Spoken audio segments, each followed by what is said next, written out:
Nay, gutom na ako. Gusto mo na ito? Nakain ko na. Oh, ito, pagkain para sa'yo. Pagpasensyahan mo ng nanay mo, ah. Salamat po. Sana ikaw na lang naging nanay ko. Hoy anak, pumasok ka nga dito. Sige na.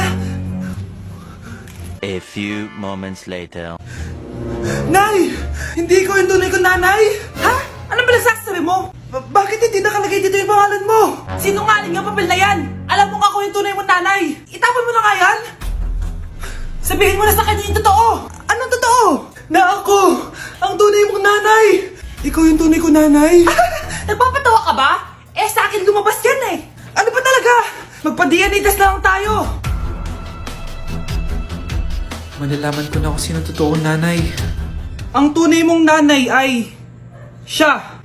Siya yung nanay ko? Hindi pwede to!